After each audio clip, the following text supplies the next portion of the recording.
é sexta-feira, dia 23 de outubro. Vamos começar fazendo nossa oração do dia? Em nome do Pai, do Filho e do Espírito Santo. Amém. Santo anjo do Senhor, meu zeloso guardador, se a ti me confiou a piedade divina, sempre me rege, me guarde, me governe, me ilumine. Amém. Vamos fazer a chamada do dia?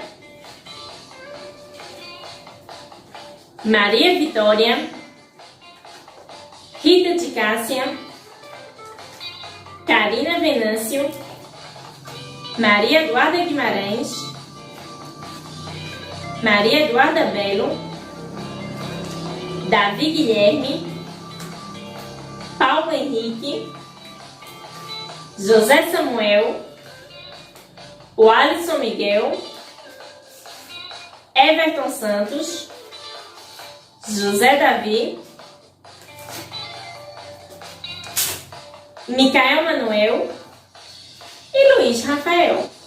A aula de hoje a gente vai fazer uma tarefinha bem legal que tem no nosso livrinho da atividade de reforço. Vamos lá pegar ele?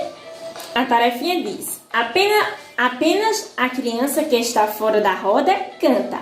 É uma brincadeira, certo? Onde está a Margarida? Olé, olé, olá. Eu queria vê-la, olé, olé, olá. Estou tirando uma pedra, olé, olé, olá. Estou tirando uma pedra, olé, olé, olá.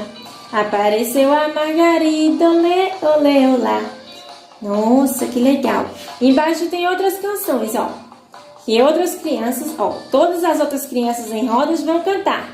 Ele está em seu castelo, olé, olé, olá.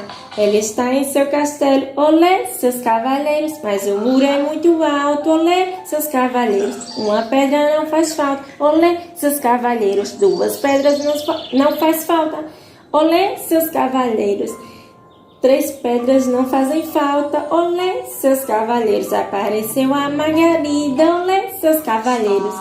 Então, aí vocês vão pedir aí a mamãe e o papai para brincar com vocês, certo assim? Página 63.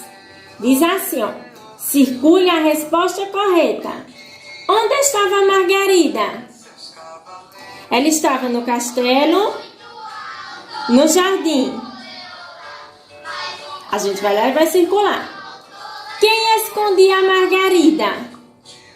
Era o castelo ou o muro alto? Vocês vão lá e vão circular.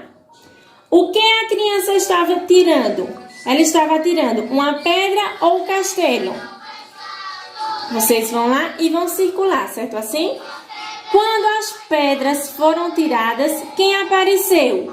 Apareceu o muro ou a Margarida? A gente vai lá e vai circular. Capriche! Nossa aula de hoje acabou. E lembre-se, fique em casa e estude com a gente.